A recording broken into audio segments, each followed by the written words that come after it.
അള്ളാഹു സുബ്ഹാനഹു വ തആല ലോകത്ത് അയച്ച മുഴുവൻ പ്രവാചകന്മാർക്കും ഒരുപാട് വസിയത്തുകൾ നൽകിയതായി വിശുദ്ധ ഖുർആനിൽ നമുക്ക് കാണുവാൻ സാധ്യമാകും. നബി സല്ലല്ലാഹു അലൈഹി വസല്ലമ സ്വഹാബികൾക്കും ധാരാളം വസിയത്തുകൾ നൽകിയതും നമുക്ക് ഹദീസിന്റെ ഗ്രന്ഥങ്ങളിൽ കാണാൻ കഴിയും. അതേപോലെ തന്നെ റസൂലിന്റെ സഹാബികൾ നബി സല്ലല്ലാഹു അലൈഹി വസല്ലമയുടെ അടുക്കൽ വന്ന് വസിയത്തിനെ ചോദിച്ചതും നമുക്ക് ഹദീസുകളിൽ കാണാൻ കഴിയും. കാരണം വസിയത്ത് എന്നുള്ളത് അത്രമേൽ വിലപ്പെട്ടതും അനിവാര്യമായതുമായ ഒരു കാര്യമാണ്. എങ്കിൽ എന്താണ് വസിയത്ത്? സാധാരണ നമ്മളൊക്കെ കേട്ട് പരിചയമുള്ള ഒരു പദമാണ് വസിയത്ത് എന്നുള്ളത്. അതിനെ ഒന്നുകൂടി മലയാളീകരിച്ച് വസിയത്ത് എന്നൊക്കെ നമ്മുടെ നാടുകളിൽ പറയാറുണ്ട്. ശറഇൽ സാങ്കേതികമായി ഒരു വ്യക്തി തൻ്റെ മരണത്തിന് മുമ്പ് തൻ്റെ സ്വത്തിൽ നിന്ന് അനന്തരാവകാശികളല്ലാത്ത ആളുകൾക്ക് നൽകാൻ വേണ്ടി നിശ്ചയിക്കുന്ന, മരണത്തിന് മുമ്പേ പറഞ്ഞു വെക്കുന്ന കാര്യങ്ങൾക്കാണ് വസിയത്ത് എന്ന് സാധാരണ ശറഇൽ മതനിയമം അനുസരിച്ചുകൊണ്ട് പറയുക. അനന്തരാവകാശികളായ ആളുകൾക്ക് ഒരിക്കലും വസിയത്ത് എഴുതി വെക്കാനും വേണ്ടി പാടില്ല. എൻ്റെ മകന്, മൂത്ത മകൻ ഇത്ര, എൻ്റെ മകൾക്ക് ഇത്ര, എൻ്റെ ഭാര്യയ്ക്ക് ഇത്ര എന്ന രൂപത്തിൽ എഴുതി വെക്കുന്നത് ഇസ്ലാമികമായി തെറ്റാണ്, ഹറാമാണ്. കാരണം അനന്തരാവകാശികൾക്ക് ലഭിക്കേണ്ടത് എത്രയാണ് എന്ന് അള്ളാഹു സുബ്ഹാനഹു വ തആല വിശുദ്ധ ഖുർആനിലൂടെ കൃത്യമായി നമുക്ക് പറഞ്ഞു പഠിപ്പിച്ചു തന്നിട്ടുണ്ട്. അതുകൊണ്ട് തന്നെ അനന്തരാവകാശികൾക്ക് നമ്മൾക്ക് ഇഷ്ടമുള്ളതുപോലെ നമ്മൾ കൊടുക്കുക എന്ന് പറഞ്ഞാൽ അത് അള്ളാഹുവിൻ്റെ നിയമത്തെ വെല്ലുവിളിക്കലാണ്, അള്ളാഹുവിനോട് യുദ്ധം പ്രഖ്യാപിക്കലാണ്. അതുകൊണ്ട് അത് ശരിയല്ല. എന്നാൽ അനന്തരാവകാശികളല്ലാത്ത ആളുകൾക്ക്, അത് പള്ളികൾക്കാകാം, മതസ്ഥാപനങ്ങൾക്കാകാം, അതല്ലെങ്കിൽ വ്യക്തികൾക്കാകാം, ആർക്കുമാകാം, അവർക്ക് സമ്പത്തിൽ നിന്നും ഒരു നിശ്ചിത ഓഹരി പരമാവധി 1/3 മാത്രമാണ് നൽകാൻ പാടുള്ളത്. അതിനാണ് വസിയത്ത് എന്ന് സാങ്കേതികമായി പറയുക. എന്നാൽ പൊതുവെ വസിയത്ത് എന്ന് പറഞ്ഞാൽ ആ പദത്തിന്റെ ഉദ്ദേശം, ആ വാക്കിന്റെ അർത്ഥം ഉപദേശം എന്നാണ്. റസൂൽ സല്ലല്ലാഹു അലൈഹി വസല്ലമ സഹാബികൾക്ക് നൽകിയതും സഹാബികൾ പ്രവാചകൻ സല്ലല്ലാഹു അലൈഹി വസല്ലമയോട് വന്ന് ചോദിച്ചതും അല്ലാഹു സുബ്ഹാനഹു വ തആല ഖുർആനിലൂടെ പ്രവാചകന്മാർക്ക് നൽകിയതായി പഠിപ്പിച്ചതും ഈ വസിയത്താണ്. ഇതാണ് അവരൊക്കെ, പ്രവാചകന്റെ സഹാബികളൊക്കെ റസൂലിനോട് കാര്യമായി പോയി ചോദിച്ചത്. കാരണം വസിയത്ത്, ഉപദേശം എന്ന് പറഞ്ഞാൽ ഒരു വ്യക്തിക്ക് നന്നാകാനുള്ള നിർദ്ദേശങ്ങളാണ്. അതുകൊണ്ട് തന്നെ എനിക്ക് നന്നാകണം, എനിക്ക് കുറെ ഗുണങ്ങൾ ഉണ്ടാകണമെന്ന് ആഗ്രഹിക്കുന്ന ഒരു വ്യക്തി മറ്റുള്ള ആളുകളോട് എന്നെ ഒന്ന് ഉപദേശിച്ചാലും എന്ന് ആവശ്യപ്പെടും. അതുകൊണ്ടാണ് പ്രവാചകൻ സല്ലല്ലാഹു അലൈഹി വസല്ലമയുടെ സഹാബികളൊക്കെ ഔസിന യാ റസൂലല്ലാഹ്, റസൂലേ ഞങ്ങളെ ഒന്ന് ഉപദേശിക്കണം എന്ന് പ്രവാചകനോട് ചോദിക്കാറുള്ളത്. പല സന്ദർഭങ്ങളും അവർ പ്രവാചകനോട് ഉപദേശങ്ങൾ ചോദിച്ചു വാങ്ങിയിരുന്നു. ഇർബാദ് ബിൻ സാരിയ റളിയല്ലാഹു അൻഹു ഉദ്ധരിക്കുന്ന ഹദീസിൽ കാണാം, സ്വല്ലാ ബിനാ റസൂലുള്ളാഹി സ്വല്ലല്ലാഹു അലൈഹി വസല്ലമ ദാത്ത യൗമിൻ സ്വലാത്ത സുബ്ഹ്, റസൂൽ സ്വല്ലല്ലാഹു അലൈഹി വസല്ലമ ഞങ്ങളുടെ കൂടെ ഒരു ദിവസം സുബഹി നമസ്കരിച്ചു. എന്നിട്ട് പ്രവാചകൻ സുമ്മ അഖബല അലൈന, നമസ്കാരത്തിന് ശേഷം ഞങ്ങൾക്ക് നേരെ തിരിഞ്ഞു നിന്നു. എന്നിട്ട് ഫവഅലനാ മൗഇളതൻ ബലീഗതൻ വറഫത മിൻഹൽ ഉയൂൻ വവജ്ലത മിൻഹൽ ഖുലൂബ്, ഹൃദയം നടുങ്ങുന്ന, കണ്ണു നനയുന്ന അതിമനോഹരമായ ഒരു പ്രസംഗം പ്രവാചകൻ സല്ലല്ലാഹു അലൈഹി വസല്ലമ നടത്തി. അത് കേട്ടപ്പോൾ സഹാബികളൊക്കെ ചോദിച്ചു, റസൂലേ കഅന്ന ഹാദിഹി മൗഇളതു മുവദ്ദിഅ, റസൂലേ ഇതൊരു വിടവാങ്ങലുകാരന്റെ പ്രസംഗം പോലെയുണ്ടല്ലോ, അതുകൊണ്ട് ഫഔസിനാ, ഞങ്ങൾ ഉപദേശിക്കണമെന്നാണ്. ഏതു സന്ദർഭത്തിലും അവർക്ക് പ്രവാചകരോട് ചോദിക്കാനുണ്ടായിരുന്നത് അതാണ്. കാരണം നബി സല്ലല്ലാഹു അലൈഹി വസല്ലം അവർക്ക് നൽകുന്ന ഉപദേശങ്ങളൊക്കെ അവർക്ക് പരലോകത്തേക്ക്, അഥവാ യഥാർത്ഥമായ ലോകത്ത് രക്ഷപ്പെടാനുള്ള മാർഗനിർദ്ദേശങ്ങളായിരിക്കുമെന്ന് അവർക്ക് നല്ല ഉറപ്പുണ്ട്. അതുകൊണ്ട് തന്നെ പണ്ഡിതന്മാർ പറയാറുണ്ട്, ഒരു വ്യക്തി മറ്റൊരാൾക്ക് നൽകുന്ന ഏറ്റവും മഹത്തരമായ സമ്മാനം എന്ന് പറഞ്ഞാൽ, ഏറ്റവും വില കൂടിയ സമ്മാനം എന്ന് പറഞ്ഞാൽ അത് നല്ല ഉപദേശങ്ങളാണ്. അതുകൊണ്ട് ആ ഉപദേശങ്ങൾ നൽകുന്ന ആളുകൾക്ക് വലിയ ക്വാളിറ്റി ഉണ്ട്. അതേപോലെ തന്നെ ഒരാളെ നമ്മൾ ഉപദേശിച്ചാൽ ആ ഉപദേശം സ്വീകരിക്കുക എന്നുള്ളത് ഒരു വലിയ ക്വാളിറ്റിയാണ്. പക്ഷേ നമ്മുടെ നാടുകളിലൊക്കെ പലപ്പോഴും ആളുകളുടെയൊക്കെ ഒരു സ്ഥിതി എന്ന് പറഞ്ഞാൽ ഉപദേശം കേൾക്കുന്നത് തന്നെ ഒരു അരോചകമാണ്.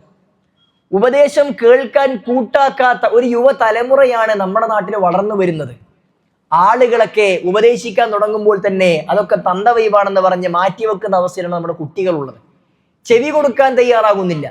ഉപദേശിക്കാൻ തുടങ്ങുമ്പോൾ തന്നെ തുടങ്ങി എന്ന രൂപത്തിൽ അതിനോടൊരു വിരോധ മനോഭാവം കൊടുത്ത് തലതാഴ്ത്തി നിൽക്കുന്ന, അത് ഒരിക്കലും കേൾക്കാൻ കൂട്ടാക്കാത്തൊരു മനോഗതിയിലാണ് കുട്ടികളൊക്കെ അവരെ കേൾക്കുന്നത് തന്നെ. അതിനൊരുപാട് കാരണങ്ങൾ ഉണ്ടാകാം. അവർ വളർന്നു വന്ന സാഹചര്യങ്ങൾ, അതേപോലെ തന്നെ ഉപദേശിക്കുന്ന ഉപദേശത്തിന്റെ രീതിക്കും അതിനെ സ്വാധീനിക്കുന്നുണ്ട്. നമ്മൾ വെറും ഉപദേശം മാത്രം തൻ്റെ ജീവിതത്തിലില്ലാത്ത രൂപത്തിൽ ആളുകൾ ഉപദേശിക്കാനും വേണ്ടി മാത്രം ചില ആളുകളുണ്ട്. നാട്ടിലൊക്കെ ഉപദേശികളൊക്കെ എന്നറിയപ്പെടുന്ന ചില ആളുകളൊക്കെ ഉണ്ടാകും. അവരെ പണി ആകെ ഉപദേശിക്കലാണ്. ഓരോ ജീവിതത്തിലൊന്നും ഉണ്ടാവില്ല. തൻ്റെ ജീവിതത്തിൽ ചെയ്യാത്ത, തൻ്റെ കുടുംബത്തിൽ ചെയ്യാത്ത കാര്യങ്ങളൊക്കെ ആളുകളോട് അങ്ങനെ ഉപദേശിച്ച് നടക്കുന്ന ആളുകൾ ഉണ്ടാകും. അവരുടെ ഉപദേശങ്ങളെ സ്വാഭാവികമായും ആളുകൾ ചെവിക്കൊള്ളുകയില്ല. കാരണം അവന്റെ ജീവിതത്തിൽ ഇല്ലാത്തത് കൊണ്ടാണ്. അതേപോലെ തന്നെ ഉപദേശം മാത്രമായി നടക്കുന്ന അവസ്ഥയും ഉണ്ടാകുവാൻ പാടില്ല. റസൂലുള്ളാഹി സ്വല്ലല്ലാഹു അലൈഹി വസല്ലമ ജീവിതം കൊണ്ട് വരച്ചു കാണിച്ചിട്ടായിരുന്നു സഹാബികൾക്ക് ഉപദേശം നൽകിയത്. അങ്ങനെ പ്രവാചകൻ സ്വല്ലല്ലാഹു അലൈഹി വസല്ലം സഹാബികൾക്ക് ഉപദേശം നൽകിയിട്ടുണ്ട്.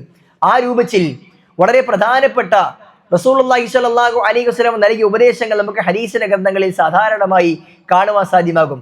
റസൂൽ സ്വല്ലല്ലാഹു അലൈഹി വസല്ലമ മഹാനായ അബൂ ഹുറൈറ റളിയല്ലാഹു അൻഹുവിന് നൽകിയ ഉപദേശങ്ങൾ ഇമാം അബൂ ദാവൂദ് ഉദ്ധരിച്ച 4990 ഹദീസിൽ നമുക്ക് കാണുവാൻ സാധ്യമാകും. പ്രവാചകൻ സ്വല്ലല്ലാഹു അലൈഹി വസല്ലമ നൽകിയ ഉപദേശം വളരെ പ്രധാനപ്പെട്ട ഒരു ഉപദേശമാണ്.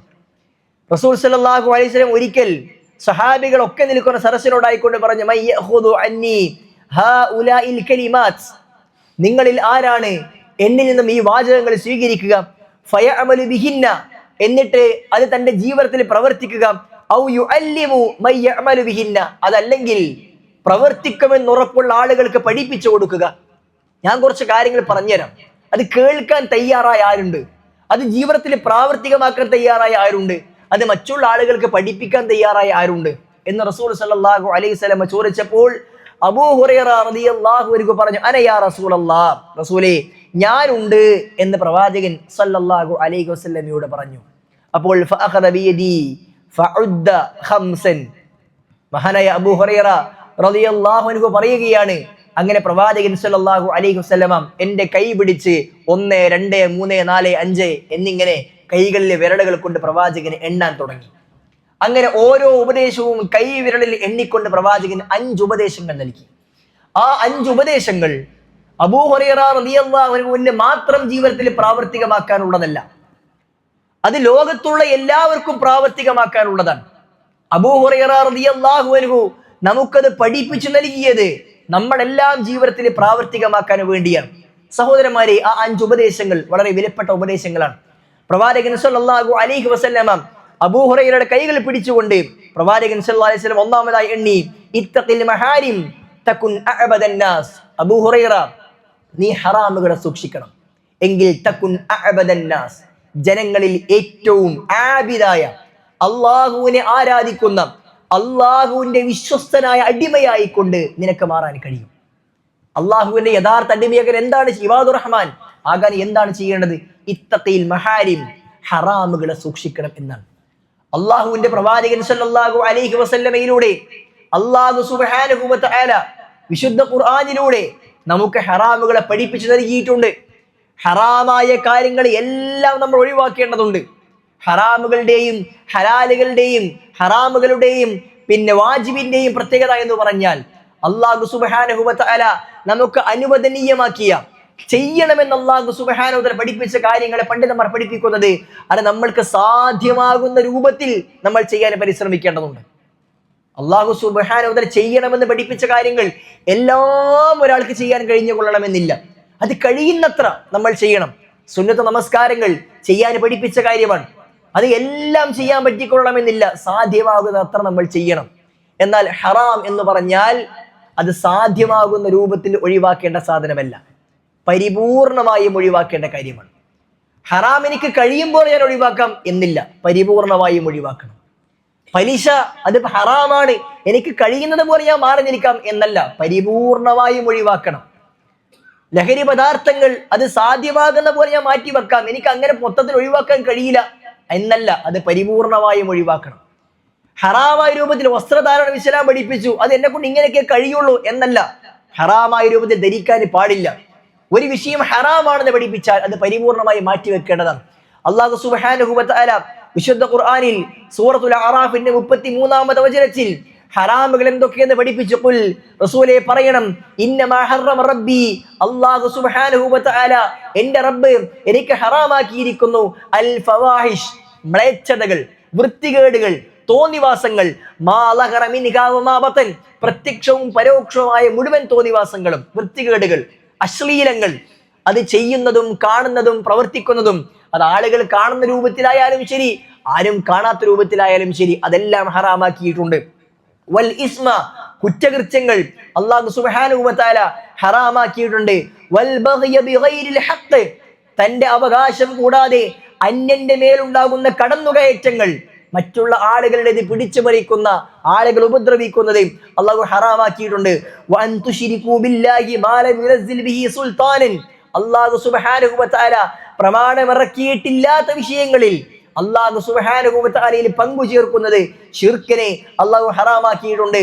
വഅൻ തഖൂലു അലല്ലാഹി മാ ലാ തഅലമൂൻ, ദീനിന്റെ വിഷയത്തിൽ, അല്ലാഹുവിന്റെ വിഷയത്തിൽ അറിവില്ലാതെ പറയുന്നത് അല്ലാഹു സുബ്ഹാനഹു വ തആല നമുക്ക് ഹറാമാക്കിയിട്ടുണ്ട്. ഈ ഹറാമുകളെല്ലാം നമ്മൾ ഒഴിവാക്കേണ്ടതുണ്ട്. ഒന്നും നമ്മൾ ചെയ്യുവാൻ പാടില്ല. കാരണം ഹറാം എന്ന് പറഞ്ഞാൽ അത് ഇസ്ലാമിൽ അല്ലാഹു സുബ്ഹാനഹു വ തആല വെച്ച ഒരു പരിധിയാണ്. റസൂൽ സ്വല്ലല്ലാഹു അലൈഹി വസല്ലം പഠിപ്പിച്ചത്, അലാ ഇന്ന ഹിമല്ലാഹി ഫീ അർളിഹി മഹാരിമുഹു, അല്ലാഹു സുബ്ഹാനഹു വ തആല ഈ ഭൂമിയിൽ ഒരടിമക്ക് വെച്ച അതിരാണ് ഹറാം എന്ന് പറഞ്ഞാൽ. ഒരടിമ, അത് നമ്മൾക്ക് പരമാവധി പോകാൻ പറ്റുന്ന അതിര്, അതിനപ്പുറത്തേക്ക് കടക്കാൻ പാടില്ല, അത് ചെയ്യാൻ പാടില്ല. ജീവിതം ഇങ്ങനെ നടന്ന് മുന്നോട്ട് പോകുമ്പോൾ ഒരു ഹറാം മുന്നിലേക്ക് വന്നാൽ നമുക്കുള്ള അതിരാണ്. അത് നമ്മൾ കടന്നു പോകുന്നുണ്ടോ അതല്ല അവിടെ നമ്മൾ നിൽക്കുന്നുണ്ടോ എന്നത്. ഒരു ഹറാമ് കാണാൻ ചീത്ത കാഴ്ച നമ്മുടെ മുമ്പിലേക്ക് എത്തി, മൊബൈൽ ഫോൺ ഇങ്ങനെ സ്ക്രോൾ ചെയ്യുമ്പോൾ അനാവശ്യ മുമ്പിലേക്ക് എത്തി, അത് നമ്മൾ കാണുന്നുണ്ടോ ഇല്ലേ, അത് അള്ളാഹുവിന്റെ അതിരാണ്. നമ്മൾ കണ്ടാൽ ഹറാം നമ്മൾ ചെയ്തു, അതിൽ നിന്ന് പിൻവാങ്ങിയാൽ നമ്മൾ ആ ഹറാമിനെ നമ്മൾ സൂക്ഷിച്ചു.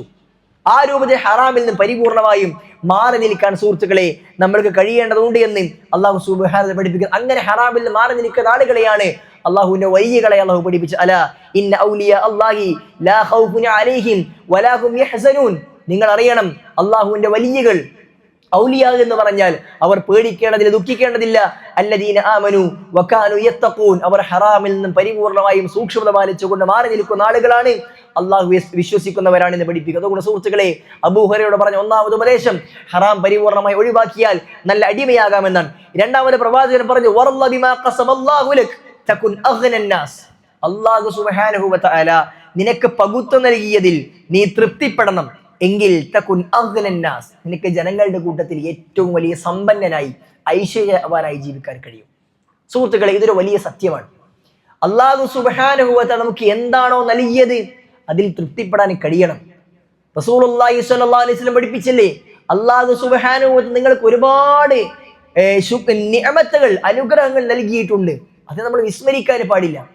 അല്ലാഹു സുബ്ഹാനഹു വ തആല നൽകിയ അനുഗ്രഹങ്ങളെ ഉൾക്കൊള്ളാനും മനസ്സിലാക്കാനും കഴിയാതിരിക്കുമ്പോഴാണ് നമ്മൾ പരാതികൾ പറയുന്നവരായി മാറുന്നത്.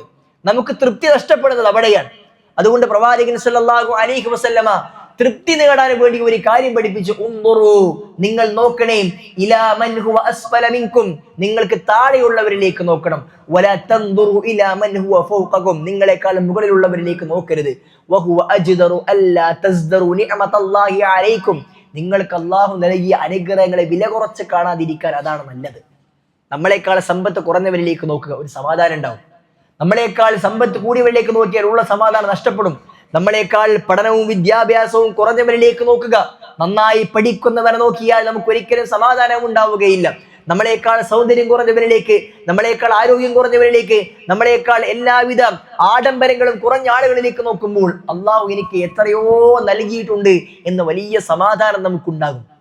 അതുകൊണ്ട് അത് ഉണ്ടാക്കിയെടുക്കാൻ കഴിയും. സുഹൃത്തുക്കളെ, അല്ലാഹു സുബ്ഹാനഹു വ തആല നമുക്ക് പകുത്വം നൽകിയ കാര്യത്തിൽ നമ്മൾ തൃപ്തിപ്പെടുമ്പോൾ നമുക്ക് വലിയ സമ്പന്നത നമുക്കുണ്ടാകും. പ്രവാചകൻ പഠിപ്പിച്ചില്ലേ, ലൈസൽ ഗിന അൻ കസ്റത്തുൽ അർള്, നിങ്ങൾക്ക് ഒരുപാട് വിഭവങ്ങളും സമ്പത്തും സൗകര്യങ്ങളും ഉണ്ടാവുക എന്നതല്ല ഐശ്വര്യം, സമ്പന്നത.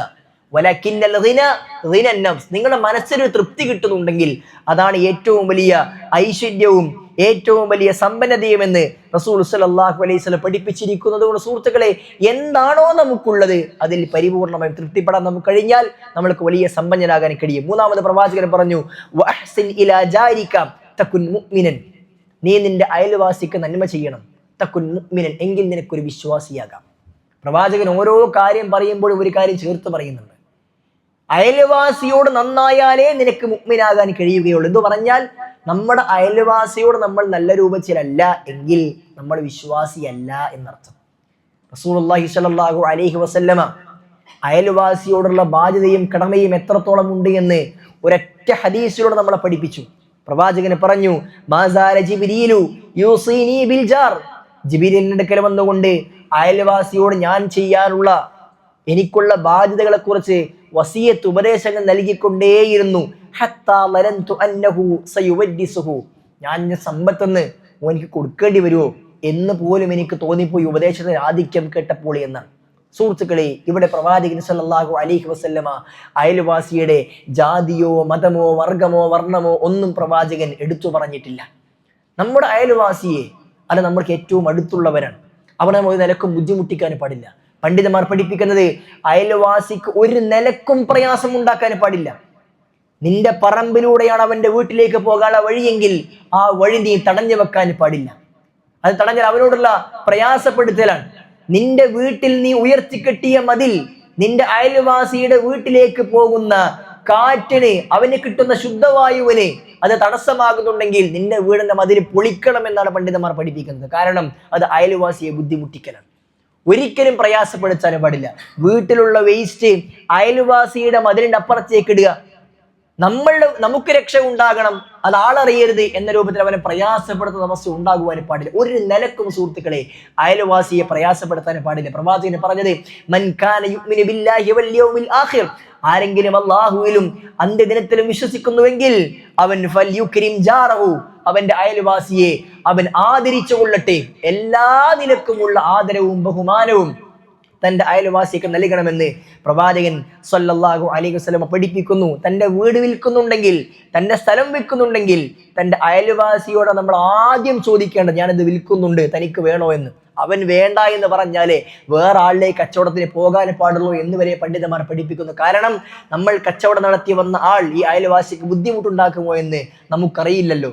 അത്ര പേരെ പണ്ഡിതന്മാർ അക്കാര്യം പഠിപ്പിക്കുന്നു. അതുകൊണ്ട് സുഹൃത്തുക്കളെ, ആവശ്യം ശ്രദ്ധിക്കേണ്ടതുണ്ട്. നാലാമതായി പ്രവാചകൻ പറഞ്ഞു, നിനക്ക് ഇഷ്ടപ്പെടുന്ന കാര്യങ്ങൾ നീ ജനങ്ങൾക്ക് ഇഷ്ടപ്പെടണം, എങ്കിൽ തക്കുൻ മുസ്ലിമൻ, നിനക്കൊരു മുസ്ലിം ആകാൻ കഴിയുമെന്നാണ്. സുഹൃത്തുക്കളെ, ആളുകളോട് ഇഷ്ടമുണ്ടാവുക എന്നത് മാത്രമല്ല, ആളുകൾക്ക് ഇഷ്ടമുള്ളത് മാത്രം ചെയ്യുക എന്നത് നമ്മുടെ മേലുള്ള ബാധ്യതയാണ്. എന്താണ് ആളുകൾക്ക് ഇഷ്ടമുള്ളത്? എനിക്ക് പ്രയാസമുണ്ടാകുന്നതൊക്കെ ഞാൻ അവർക്ക് ചെയ്താൽ അവർക്കും പ്രയാസമുണ്ടാകും എന്ന തിരിച്ചറിവാണ് നമുക്ക് ഉണ്ടാകേണ്ടത്. എനിക്കൊരാൾ ഇങ്ങോട്ട് ചെയ്ത് ഇഷ്ടമുണ്ടാകുന്ന കാര്യങ്ങളൊക്കെ നമ്മൾ അങ്ങോട്ട് ചെയ്താൽ അവർക്കും ഇഷ്ടമുണ്ടാകുമെന്ന് നമ്മൾ മനസ്സിലാക്കേണ്ടതുണ്ട്. റസൂലുള്ളാഹി സ്വല്ലല്ലാഹു അലൈഹി വസല്ലമ ഈമാനിലേക്ക് ചേർത്തുകൊണ്ട് ഈ കാര്യം പഠിപ്പിച്ചിട്ടുണ്ട്. ലാ യുഅ്മിനു അഹദുക്കും ഹത്താ യുഹിബ്ബ ലി അഖീഹി മാ യുഹിബ്ബു ലി നഫ്സിഹി, തനിക്കിഷ്ടമുള്ളത് തന്റെ സഹോദരനും ഇഷ്ടപ്പെടുന്നത് വരെ നിങ്ങളിൽ ഒരാളുടെയും വിശ്വാസം പരിപൂർണമാകില്ല എന്ന് റസൂൽ സല്ലല്ലാഹു അലൈഹി വസല്ലം പഠിപ്പിച്ചിരിക്കുന്നു. സുഹൃത്തുക്കളെ, തന്റെ സഹോദരൻ, തന്റെ സഹോദരി, ഒരു മുസ്ലിം സഹോദരി, മുസ്ലിം സഹോദരൻ, അവനെ ബുദ്ധിമുട്ടിക്കുന്നതിന് ഒരു പ്രയാസപ്പെടുന്ന അവസ്ഥ ഒരിക്കലും നമുക്കുണ്ടാകുവാൻ പാടില്ല. അവനെപ്പോഴും ഉപകാരം ചെയ്യുന്ന രീതിയിലായിരിക്കണം നമ്മുടെ പെരുമാറ്റമെന്ന് പ്രവാചകൻ സല്ലല്ലാഹു അലൈഹി വസല്ലം പഠിപ്പിക്കുന്നു. എനിക്കിഷ്ടമില്ലാത്ത ഒരു പാർട്ടിക്കാരൻ, എനിക്കിഷ്ടമില്ലാത്ത ഒരു സംഘടനക്കാരൻ, എനിക്കിഷ്ടമില്ലാത്ത ഒരു രൂപത്തിൽ നടക്കുന്ന വ്യക്തി, അവനെ ഞാൻ നന്നായി പ്രയാസപ്പെടുത്തുക എന്നല്ല. ഒരാളെയും നമ്മൾ ബുദ്ധിമുട്ടിക്കണമെന്ന് ഇസ്ലാം പഠിപ്പിക്കുന്നില്ല. ആളുകൾക്ക് എളുപ്പമുണ്ടാക്കാൻ, യസ്സിറു വലാ തുഅസ്സിറു, നിങ്ങൾ എളുപ്പമുണ്ടാക്കണം, ഒരാളെയും നിങ്ങൾ പ്രയാസപ്പെടുത്തരുത്. ബശ്ശിറു വലാ തുനഫിറു, നിങ്ങൾ ആളുകൾക്ക് സന്തോഷമുണ്ടാക്കണം, ഒരിക്കലും ആളുകളെ വെറുപ്പിക്കരുത് എന്ന് റസൂൽ സല്ലല്ലാഹു അലൈഹി വസല്ലം പഠിപ്പിച്ചിട്ടുണ്ട്. അതുകൊണ്ട് ആ കാര്യം നമ്മൾ ശ്രദ്ധിക്കേണ്ടതുണ്ട്. അഞ്ചാമതായി പ്രവാചകൻ സല്ലല്ലാഹു അലൈഹി വസല്ലം അബൂ ഹുറൈറ കൊടുത്ത ഉപദേശം, വലാ തുക്സിറു ലഹിക്, അബൂ ഹുറൈറ, നീ ചിരി അധികരിപ്പിക്കരുത്, നീ ചിരി അധികരിപ്പിക്കരുത്. ഫഇന്ന കസ്റത്തൽ ലഹിക് തുമീതുൽ ഖൽബ്, കാരണം ചിരി അധികരിച്ചാൽ നിന്റെ ഹൃദയം അത് മരിച്ചു പോകുമെന്ന് റസൂലുള്ളാഹി സ്വല്ലല്ലാഹു അലൈഹി വസല്ലം പഠിപ്പിക്കുന്ന. സുഹൃത്തുക്കളെ, നമ്മളുടെ ചിരിക്കാൻ വേണ്ടി മാത്രമാണ് ഇന്ന് ചില ആളുകളെ ചിരിപ്പിക്കാൻ വേണ്ടി മാത്രം നടക്കുന്ന ചില ആളുകളുണ്ട്. ഫോണുകളിൽ കോമഡികൾ കണ്ടുകൊണ്ടിരിക്കുന്ന, നന്നായി ചിരിക്കണം, ആളുകളെ ചിരിപ്പിക്കാൻ വേണ്ടി കളവ് പറയുന്ന അവസ്ഥയൊക്കെയാണ് ഇപ്പോൾ ആളുകൾക്കുള്ളത്. റസൂൽ സല്ലല്ലാഹു അലൈഹി വസല്ലമ ആ കാര്യത്തെ അതിഗൗരവമായി കൊണ്ട് പ്രവാചകൻ ഉണർത്തിയിട്ടുണ്ട്. വൈലുൻ ലില്ലദീ യുഹദ്ദിസു ഫയക്ദിബു ലിയുദ്ഹിക ബിഹി അൽഖൗം. ആളുകൾ ചിരിക്കാൻ വേണ്ടി കളവുകൾ പറയുന്ന ആളുകൾക്ക് നാശം എന്ന് പ്രവാചകൻ പറഞ്ഞു. വൈലുല്ലഹു വൈലുല്ലഹു, അവൻ നശിക്കട്ടെ നശിക്കട്ടെ എന്ന് റസൂൽ സല്ലല്ലാഹു അലൈഹി വസല്ലമ ആവർത്തിച്ച് പ്രവാചകൻ സല്ലല്ലാഹു അലൈഹി വസല്ലം പഠിപ്പിച്ചിട്ടുണ്ട്. സുഹൃത്തുക്കളെ, ജനങ്ങളെ ചിരിപ്പിക്കുക എന്നതല്ല നമ്മുടെ ലക്ഷ്യം, മറിച്ച് ജനങ്ങളെ പരലോകത്തെക്കുറിച്ച് ഓർമ്മിപ്പിക്കുന്ന അവസ്ഥാവിശേഷമാണ് നമുക്കുണ്ടാകേണ്ടത്. എപ്പോഴും ചിരിച്ചുകൊണ്ടേയിരിക്കുന്ന ആളുകൾക്ക്, അതല്ലെങ്കിൽ വെറുതെ പൊട്ടിച്ചിരിക്കുന്ന ചിരി മാത്രമുള്ള ആളുകളെ സംബന്ധിച്ചിടത്തോളം അവന്റെ ഹൃദയം മരിക്കും. നല്ല ഉപദേശങ്ങൾ അവന്റെ മനസ്സിലേക്ക് കയറുകയില്ല. ആളുകളെ കുറിച്ച് പ്രയാസപ്പെടുന്നവനെ കണ്ടാൽ പോലും ചിരിക്കുന്ന ആളുകളുണ്ട്. ഒരു മനുഷ്യൻ ഒരു വാഹനത്തിൽ നിന്ന് വീണ് കഴിഞ്ഞാൽ, തന്റെ മുമ്പിൽ ഒരാൾക്ക് അപകടം പിണങ്ങുന്നത് കഴിഞ്ഞാൽ സുബ്ഹാനല്ലാഹ് എന്ന് പറഞ്ഞുകൊണ്ട് അവനെ സഹായിക്കുന്നതിനപ്പുറത്ത് ആ വീഴുന്നത് കണ്ട് പൊട്ടിച്ചിരിക്കുന്ന രീതിയാണ് നമ്മൾ ആളുകൾക്കുള്ളത്. അവനെ കളിയാക്കി ചിരിക്കുന്ന, പിന്നെ അവൻ എന്തെങ്കിലും സംഭവിച്ചിട്ടുണ്ട് എന്നറിയുമ്പോഴാണ് നമ്മൾ സഹായിക്കാൻ വേണ്ടി കൈകൾ നീട്ടുന്നത്. അങ്ങനെയല്ല സുഹൃത്തുക്കളെ, ഒരാളും പ്രയാസപ്പെടുന്നത് ചിരിക്കുന്ന അവസ്ഥയല്ല നമുക്ക് ഉണ്ടാകേണ്ടത്, മറിച്ച് ആളുകളുടെ പ്രയാസങ്ങളിൽ അവരോട് സിമ്പതി ഉണ്ടാകുന്ന, അവർക്ക് വേണ്ടി കാര്യങ്ങൾ ചെയ്തു കൊടുക്കാൻ കഴിയുന്ന രൂപത്തിലായിരിക്കണം നമ്മൾ ഉണ്ടായിരിക്കേണ്ടത്. അതുകൊണ്ട് ഈ 5 ഉപദേശങ്ങൾ റസൂലുള്ളാഹി സ്വല്ലല്ലാഹു അലൈഹി വസല്ലം പഠിപ്പിച്ച ഉപദേശങ്ങൾ സുഹൃത്തുക്കളെ നമ്മൾ ജീവിതത്തിൽ മാറോട് ചേർക്കേണ്ടതുണ്ട്. ഒന്നാമതായി പ്രവാചകൻ പഠിപ്പിച്ചത് ഹറാമുകളിൽ നിന്ന് മാറി നിന്നാൽ നമുക്ക് നല്ല ഒരു ആബിദായി, അടിമയായി മാറുവാൻ കഴിയും. രണ്ടാമതായി അള്ളാഹു നമുക്ക് നൽകിയ കാര്യത്തിൽ പരിപൂർണമായും തൃപ്തിപ്പെട്ടാൽ നമുക്ക് വലിയ സമ്പന്നനായിക്കൊണ്ട് ജീവിക്കുവാൻ സാധ്യമാകും. മൂന്നാമതായി അയൽവാസിയോട് നന്മ ചെയ്തു കഴിഞ്ഞാൽ നമുക്ക് ഒരു നല്ല വിശ്വാസിയാകാൻ കഴിയും. നാലാമതായി ജനങ്ങൾക്ക് ഇഷ്ടമുള്ള കാര്യങ്ങൾ, സ്വന്തത്തിന് ഇഷ്ടമുള്ള കാര്യങ്ങൾ ജനങ്ങൾക്ക് വേണ്ടി ചെയ്യാൻ സന്നദ്ധമായാൽ നമുക്കൊരു യഥാർത്ഥ മുസ്ലിം ആകാൻ കഴിയും. അഞ്ചാമതായി നമ്മൾ ചിരിയെ അധികരിപ്പിക്കാതെ നമ്മൾ ജീവിക്കേണ്ടതുണ്ട്. എങ്കിൽ നമ്മുടെ ഹൃദയം മരിക്കാതെ നമുക്ക് മുന്നോട്ട് പോകാൻ കഴിയും. പ്രവാചകൻ പറഞ്ഞത് ലൗ തഅലമൂന മാ അഅലം ലളഹിതും ഖലീലൻ വലബകൈതും കസീറൻ. ഞാൻ അറിയുന്നത് നിങ്ങൾ അറിഞ്ഞിരുന്നെങ്കിൽ നിങ്ങൾ വളരെ കുറച്ച് ചിരിക്കുകയും കൂടുതൽ കരയുകയും ചെയ്യുമായിരുന്നു എന്ന് പ്രവാചകൻ പറഞ്ഞു. അക്സിറു ദിക്ർ ഹാദിമിൽ ലദ്ദാത്ത്, നിങ്ങളുടെ എല്ലാ സൗകര്യങ്ങളെയും ആർഭാടങ്ങളെയും എല്ലാവിധ അടിച്ചുപൊളിയെയും ഇല്ലാതാക്കി കളയുന്ന മരണത്തെ നിങ്ങൾ ധാരാളമായി ഓർക്കണം. അപ്പോൾ നമുക്ക് ജീവിതം അർത്ഥവത്തായ രൂപത്തിൽ ജീവിച്ച് മുന്നോട്ട് കൊണ്ടുപോകാൻ കഴിയും. അല്ലാഹു സുബ്ഹാനഹു വ തആല ഇത്തരം ഉപദേശങ്ങളെ മാറോടണച്ചുകൊണ്ട് അതിനെ പ്രാവർത്തികമാക്കാനുള്ള തൗഫീഖ് നമുക്ക് ഏവർക്കും നൽകി അനുഗ്രഹിക്കുമാറാകട്ടെ.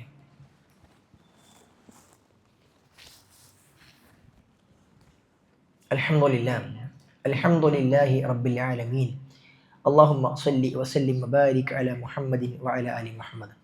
അല്ലാഹു സുബ്ഹാനഹു വ തആലയെ സൂക്ഷിച്ചും ശ്രദ്ധിച്ചും ജീവിക്കുന്നവരുടെ കൂട്ടത്തിൽ ഉൾപ്പെടണേ എന്ന് ഒരിക്കൽ കൂടി ഓരോരുത്തരെയും ഉണർത്തുകയാണ്, ഉപദേശിക്കുകയാണ്. സഹോദരന്മാരെയും സഹോദരിമാരെയും, വിശ്വാസികളെ സംബന്ധിച്ചിടത്തോളം ഇസ്ലാമിൻ്റെ ഒരു പ്രത്യേകത എന്ന് പറഞ്ഞാൽ ഇസ്ലാം പരിപൂർണമാണ് എന്നുള്ളതാണ്. അൽയൗമ അക്മൽതു ലക്കും ദീനക്കും വഅത്മംതു അലൈക്കും നിഅമതി വറദീതു ലക്കുമുൽ ഇസ്ലാമ ദീന എന്ന 5-ാം അധ്യായം സൂറത്തുൽ മാഇദയുടെ 3-ാമത്തെ വചനത്തിലൂടെ ഈ ദീനിനെ അല്ലാഹു സുബ്ഹാനഹു വ തആല പരിപൂർണമാക്കി തന്നിട്ടുണ്ട്. അതിലേക്കൊന്നും കൂട്ടിച്ചേർക്കാനോ ഒന്നും കുറക്കാനോ ഇല്ല എന്നുള്ളതാണ് ഈ ദീനിന്റെ പ്രത്യേകത. ഒന്നും കൂട്ടാനും കുറക്കാനും ഇല്ലാത്ത രൂപത്തിൽ എങ്ങനെ ജീവിക്കണമെന്ന് കൃത്യമായി അള്ളാഹുവിന്റെ പ്രവാചകൻ സല്ലല്ലാഹു അലൈഹി വസല്ലമ 23 വർഷക്കാലം നമുക്ക് വരച്ച് കാണിച്ചു തന്നിട്ടുണ്ട്. എങ്ങനെ ഉറങ്ങണം, എങ്ങനെ ഉറങ്ങി എഴുന്നേൽക്കണം, എങ്ങനെ ഭക്ഷണം കഴിക്കണം, ഭക്ഷണം കഴിച്ചാൽ എന്തു ചെയ്യണം, എങ്ങനെ വസ്ത്രം ധരിക്കണം, ഏതൊക്കെ വസ്ത്രം ധരിക്കണം, ടോയ്ലറ്റിലേക്ക് എങ്ങനെ പ്രവേശിക്കണം, എങ്ങനെ പുറത്തിറങ്ങണം, ഭാര്യാഭർത്തൃ ബന്ധത്തിൽ ഏർപ്പെടുമ്പോൾ എങ്ങനെ ചെയ്യണം എന്നിങ്ങനെ തുടങ്ങിയിട്ട് വളരെ മൈന്യൂട്ടായ വളരെ ചെറിയ കാര്യങ്ങൾ പോലും കൃത്യമായി ഇസ്ലാം പഠിപ്പിച്ചിട്ടുണ്ട്. ആ ഇസ്ലാമിൽ ഇബാദത്തുകളും മുആമലാത്തുകളും ആരാധനകളും ആഘോഷങ്ങളും എല്ലാം ഏത് രൂപത്തിലായിരിക്കണം, എങ്ങനെയായിരിക്കണം എന്ന് ഇസ്ലാം പഠിപ്പിച്ചിട്ടുണ്ട്. സുഹൃത്തുക്കളെ, വിശ്വാസികളെ സംബന്ധിച്ചിടത്തോളം 2 ആഘോഷങ്ങളാണ് വിശ്വാസിക്ക് മതവുമായി ബന്ധപ്പെട്ടുള്ളത്. പ്രവാചകൻ സല്ലല്ലാഹു അലൈഹി വസല്ലമ മദീനയിലേക്ക് വന്നപ്പോൾ അവിടെ ചില ആളുകൾ ചില ദിവസങ്ങളിൽ ആഘോഷം നടത്തുന്നത് കണ്ടു. റസൂൽ സല്ലല്ലാഹു അലൈഹി വസല്ലം അവരോട് പറഞ്ഞു, അല്ലാഹു സുബ്ഹാനഹു വ തആല നിങ്ങൾക്ക് ഇതിനേക്കാൾ ഉത്തമമായ 2 ആഘോഷ ദിനങ്ങൾ നൽകിയിട്ടുണ്ട്. ഒന്ന് ഈദുൽ ഫിത്റും മറ്റൊന്ന് ഈദുൽ അദ്ഹയുമാണ്. അതല്ലാത്ത ഒരു ആഘോഷം ഒരു വിശ്വാസിക്കില്ല. അതുകൊണ്ട് സുഹൃത്തുക്കൾ, നമ്മൾ ഇതിനപ്പുറത്തുള്ള ഒരു ആഘോഷവും ആഘോഷിക്കുന്ന ദിവസം മുസ്ലിമിൽ ഉണ്ടാകുവാൻ പാടില്ല. എന്തുകൊണ്ട് നമ്മൾ നബിദിനം ആഘോഷിക്കുന്നില്ല? പ്രവാചകൻ സല്ലല്ലാഹു അലൈഹി വസല്ലം ഇഷ്ടമില്ലാത്തത് കൊണ്ടോ പ്രവാചകൻ സ്വല്ലല്ലാഹു അലൈഹി വസല്ലമ ജനിച്ച ദിവസത്തിൽ ജനിച്ച വിഷയത്തിൽ നമുക്ക് സന്തോഷമില്ലാത്തത് കൊണ്ടോ അല്ല. അങ്ങനെ ഒരു ആഘോഷം ആഘോഷിക്കാൻ പ്രവാചകൻ സ്വല്ലല്ലാഹു അലൈഹി വസല്ലമ പഠിപ്പിച്ചിട്ടില്ല. വിശ്വാസത്തിന്റെ ഭാഗമായിക്കൊണ്ട് മറ്റെന്തെങ്കിലും ഒരു ആഘോഷം ചെയ്യുവാൻ, മറ്റു മതസ്ഥർ ആഘോഷിക്കുന്ന ആഘോഷങ്ങളിൽ അവരുടെ കൂടെ നമ്മൾ പങ്കാളുവാൻ റസൂൽ സ്വല്ലല്ലാഹു അലൈഹി വസല്ലമ നമ്മളെ പഠിപ്പിച്ചിട്ടില്ല. അതുകൊണ്ട് അത്തരം കാര്യങ്ങളിൽ നമ്മൾ ഒരിക്കലും ഇടപെടുവാൻ പാടില്ല. ഇതര മതങ്ങളുടെ ആഘോഷ ദിവസങ്ങൾ വരുമ്പോൾ അത്തരം ആഘോഷങ്ങളിൽ അവരെക്കാൾ കൂടുതൽ അതിലേക്ക് ഇടപഴകുന്ന, അത് ചെയ്യുന്ന ആളുകളായിക്കൊണ്ട് ആധുനിക മുസ്ലിം സമൂഹം മാറിക്കൊണ്ടിരിക്കുന്നുണ്ട്. തൻ്റെ തൊഴിലിടങ്ങളിൽ, താൻ പഠിക്കുന്ന സ്കൂളിൽ, സ്ഥാപനത്തിൽ, മറ്റുള്ള സ്ഥലങ്ങളിലൊക്കെ അവർ ആഘോഷിക്കുന്നത് പോലെ അതിൻ്റെ ആഘോഷത്തിന്റെ കാരണം എന്താണ് എന്നോ അതെന്തിനാഘോഷിക്കുന്നോ എന്ന് പോലും തിരിച്ചറിയാത്ത രൂപത്തിൽ അതുമായി കൊണ്ട് ഇടപെടുന്ന ആളുകളെ കാണാൻ സാധ്യമാകും. പ്രവാചകൻ സല്ലല്ലാഹു അലൈഹി വസല്ലമയുടെ ജന്മദിനം പ്രവാചകൻ പഠിപ്പിച്ചു തന്നിട്ടില്ല. അല്ലാഹു സുബ്ഹാനഹു വ തആലയ്ക്ക് മകനുണ്ട് എന്ന് വാദിക്കുന്ന വാദമുഖങ്ങൾക്ക് ഐക്യദാർഢ്യം പ്രഖ്യാപിച്ചുകൊണ്ട് അതെ ഞാനും നിങ്ങളെ പരം അത് ആഘോഷിക്കാനുണ്ട് എന്ന് ഒരു വിശ്വാസിക്ക് എങ്ങനെയാണ് പറയാൻ സാധ്യമാകുന്നത്? അതേപോലെ തന്നെ അല്ലാഹു സുബ്ഹാനഹു വ തആലയെ ധിക്കരിക്കുന്ന, നിഷേധിക്കുന്ന, അള്ളാഹുവിന് തുല്യനായിക്കൊണ്ട് മറ്റു ആരാധനമാരെ വെച്ച് നിൽക്കുന്ന അത്തരം ആഘോഷങ്ങളിൽ ഒരു വിശ്വാസിക്ക് എങ്ങനെയാണ് പങ്കാളിയാകുവാൻ കഴിയുക? അതുകൊണ്ട് സുഹൃത്തുക്കളെ, അത്തരം ആഘോഷങ്ങൾ നമ്മുടെ മുമ്പിലേക്ക് വരുമ്പോൾ നമ്മൾ വിശ്വാസികളാണ് എന്ന് മനസ്സിലാക്കിക്കൊണ്ട് അത്തരം കാര്യങ്ങൾ നമ്മൾ മാറി നിൽക്കാൻ നമ്മൾ ശ്രമിക്കേണ്ടതുണ്ട്. അതല്ലാതെ ഒരു ലിബറൽ മുസ്ലിം ആകുവാനും വേണ്ടിയിട്ട്, അല്ലെങ്കിൽ ജനങ്ങളുടെ കൂടെ കൂടിക്കഴിയുന്ന ആളുകളുടെ കൂട്ടത്തിൽ ഇതൊക്കെ മാറി നിന്നാൽ നമ്മളൊക്കെ ഒരു മാറ്റി നിർത്തപ്പെടൂലേ, നമ്മളൊക്കെ ഇങ്ങനെ ഒരു അപരവൽക്കരിക്കപ്പെടൂലേ, ഇതൊക്കെ ഒരു മതസൗഹാർദ്ദത്തിന്റെ ഭാഗമല്ലേ എന്ന് പറഞ്ഞുകൊണ്ട് അതിലേക്ക് ഇഴകിച്ചേരുവാൻ ഇസ്ലാം പഠിപ്പിച്ചിട്ടില്ല. മറിച്ച് എല്ലാ മതത്തിലുള്ള ആളുകളെയും അവരുടെ കാര്യങ്ങളിൽ നമ്മൾ കൂടിച്ചേരണമെന്ന് പ്രവാചകനെ പഠിപ്പിച്ചിട്ടുണ്ട്. ഒരു അമുസ്ലിം സഹോദരൻ, ഒരു ക്രൈസ്തവരോ ഹിന്ദുവോ ഒക്കെയായ മനുഷ്യൻ, അവന് പ്രയാസം വന്നാൽ, സാമ്പത്തിക ബുദ്ധിമുട്ട് വന്നാൽ സഹായിക്കാൻ പഠിപ്പിച്ചിട്ടുണ്ട്. അസുഖം വന്നാൽ അവൻ ആശുപത്രിയിൽ കൊണ്ടുപോകാൻ പഠിപ്പിച്ചിട്ടുണ്ട്. അവന്റെ വീട്ടിലൊരു ആഘോഷം, കല്യാണം വന്നാൽ പോയി പങ്കെടുക്കുവാൻ, ഭക്ഷണം കഴിക്കുവാൻ ഇസ്ലാം പഠിപ്പിച്ചിട്ടുണ്ട്. അവനെ വിരുന്ന് വിളിക്കുവാൻ, അവൻ രോഗിയായി സന്ദർശിക്കുവാൻ ഒക്കെ ഇസ്ലാം പഠിപ്പിച്ചിട്ടുണ്ട്. അതൊക്കെയാണ് അവരോട് നമ്മൾ സൗഹാർദ്ദം കാണിക്കുക എന്ന് പറഞ്ഞത്. അതല്ലാതെ അവന്റെ ആഘോഷം നമ്മൾ ആഘോഷിക്കുക, നമ്മുടെ ആഘോഷം അവരും ആഘോഷിക്കുക, എൻ്റെ വിശ്വാസം കുറച്ച് അവനും ചെയ്യുക, അവന്റെ കുറച്ച് ഞാനും ചെയ്യുക എന്നിങ്ങനെ വിശ്വാസം കൂട്ടിക്കലർത്തിക്കൊണ്ടുള്ള ഒരു സൗഹാർദ്ദം ഒരിക്കലും ഇസ്ലാം പഠിപ്പിക്കുന്നില്ല എന്ന് സാന്ദർഭികമായി ഉണർത്തുകയാണ് സുഹൃത്തുക്കളെ. അത്തരം കാര്യങ്ങൾ നമ്മുടെ സ്കൂളുകളിൽ വരുമ്പോൾ, നമ്മുടെ സ്ഥാപനങ്ങളിൽ വരുമ്പോൾ, നമ്മുടെ ജോലി സ്ഥലങ്ങളിൽ വരുമ്പോൾ അതിൽ നിന്നും നമ്മൾ പരിപൂർണമായി കൊണ്ട് നമ്മുടെ വിശ്വാസം പറഞ്ഞുകൊണ്ട് മുഖവിലകൾ എടുത്തുകൊണ്ട് മാറി നിൽക്കുവാൻ നമ്മൾ ഒരിക്കലും മടി കാണിക്കുവാൻ പാടില്ല എന്ന് സാന്ദർഭികമായി ഉണർത്തുകയാണ് സുഹൃത്തുക്കൾ. നമ്മൾ കേവലം ഒരു സന്തോഷത്തിന് പുറത്ത് നമ്മൾ കൂടിക്കൊടുക്കുമ്പോൾ അതുവഴി നഷ്ടപ്പെടുന്നത് നമ്മുടെ വിശ്വാസമാണ്, പരലോകമാണ് എന്ന തിരിച്ചറിവാണ് നമുക്ക് ഉണ്ടായിരിക്കേണ്ടത്. അല്ലാഹു സുബ്ഹാനഹു വ തആല കാര്യങ്ങൾ കൃത്യമായി കൊണ്ട് പഠിക്കാനും മനസ്സിലാക്കാനും അതനുസരിച്ച് കൊണ്ട് പ്രവർത്തിക്കാനും ഉള്ള തൗഫീഖ് നമ്മൾക്കെല്ലാം നൽകി അനുഗ്രഹിക്കുമാറാകട്ടെ.